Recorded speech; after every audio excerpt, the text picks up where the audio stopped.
Good afternoon, everyone. My name is Pimlapat Songsuwan. I'm a medical student from Trang Hospital, Walailak University, and it's my honor to be here today.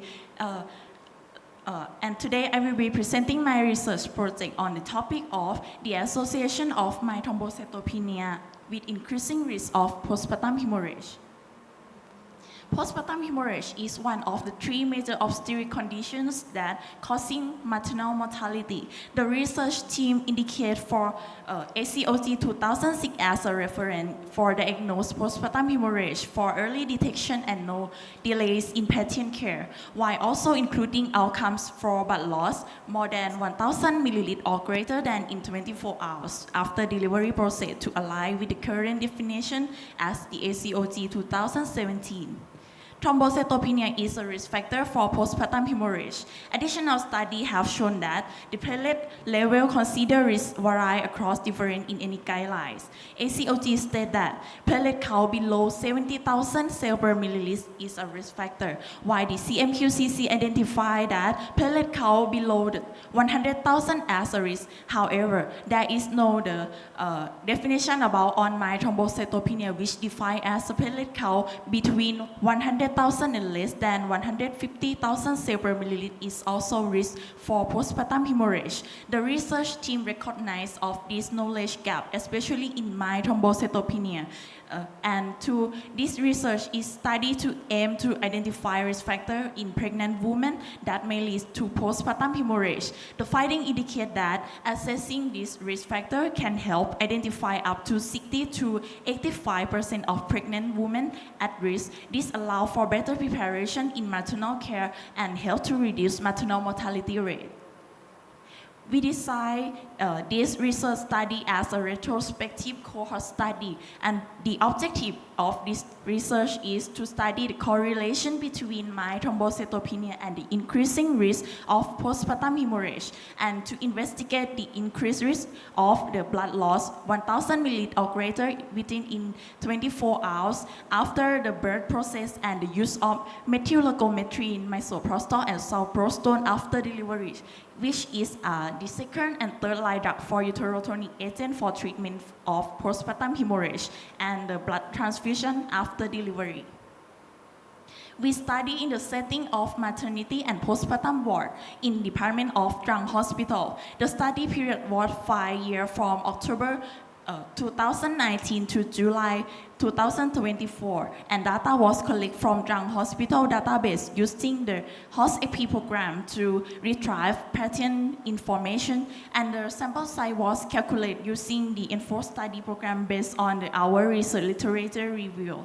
From this calculation, the required sample size for an exposure group was 1,200 cases, and for exposure group was 120 cases. Data were analyzed using IBM SPSS statistic program with the finally report risk into relative risk with 95% by confidence interval, and by statistical significance level was set at p lower 0.05. The inclusion criteria for this study is the pregnant women of all ages who are nulliparous with singleton pregnancy and a full-term gestational age, and the exclusion criteria as shown in the figure. This is our protocol of the study. From the medical record, it was found that there are 4,124 cases of pregnant women of all ages who came to give birth at Trang Hospital. All of this has met the inclusion criteria for this study, as shown in the figure, which illustrates the selection process by the study population, and the sample size was divided into two groups, randomly selected by the simple random sampling to achieve the target population. So the result of our research from the table 1, the comparison of baseline characteristics between the two groups of study participants showed that no statistical significant difference, but however, BMI antepartum risk factor for postpartum hemorrhage, such as preeclampsia, and intrapartum risk factor, including magnesium sulfate during the labor, shows statistical significant difference. From the result table 2 reveals that the group with mild thrombocytopenia had a statistical significant higher risk of postpartum hemorrhage. The relative risk was 2.195 times compared to the group with normal platelet counts, and the risk of hemorrhage greater than or equal to 1,000 ml within 24 hours after placental delivery was 2.4 times in the mild thrombocytopenia group compared to the normal platelet group with statistical significance. So between the two groups in the use of uterotonic agents and had blood after transfusion does not have the statistical significance. So the conclusion of this study, it was found that the sample group in mild thrombocytopenia has significant higher likelihood of postpartum hemorrhage compared to the group with the normal platelet count. Therefore, the research contributes to improve the prepare of postpartum care and reducing maternal mortality rates from postpartum hemorrhage. Thank you for your attentions. Thank you for your excellent presentation. Would anyone like to comment or ask some questions? So how can you exclude the platelet dysfunction patient?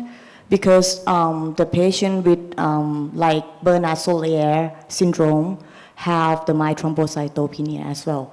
But because it's the platelet dysfunction, so it can cause, severe bleeding. Yes, for the exclusion criteria, we choose from the risk factor from the guideline of ACOG 2017 and the CMQCC for the conclusion exclusion criteria. And in the further study, I think that in the further you can add the exclusion criteria for more than after this by the coagulopathy or the moderate thrombocytopenia is also the risk factor of the postpartum hemorrhage that we have excluded from the study also. So, but how you can exclude the platelet dysfunction patient that have the normal coagulation and also have like mild thrombocytopenia in the study group and also the control group, like von Willebrand disease that have, the incidence in Thailand is 1 per 1,000 population because it's the most common the platelet dysfunction. So how can you exclude, because it's it's quite a lot of number.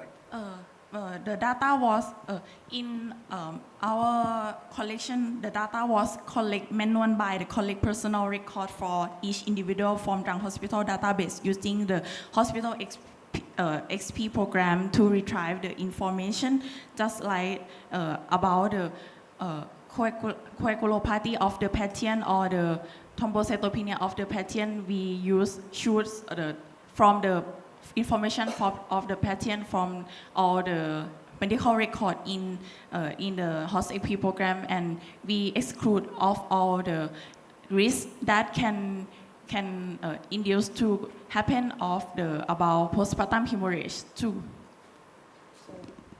So my question is because this the platelet dysfunction diseases cannot exclude by the CBC and coagulation, only both of them. So you need to use like platelet function analyzer to diagnose the patient. So this this study maybe like is the limitation that you cannot exclude the patient of platelet dysfunction. So in this conclusion, it is maybe the lack of our study research, because it is a retrospective cohort which come with the limited regarding in the patient data use, and some information might be incomplete or missing, and in additional, the sample population was derived exclusion from the Trang hospital, resulting in a lack of diversity in the term or ethnicity, and the data of the patient may not incomplete, and so in the further study may add about this knowledge or the data to exclusion from the study too.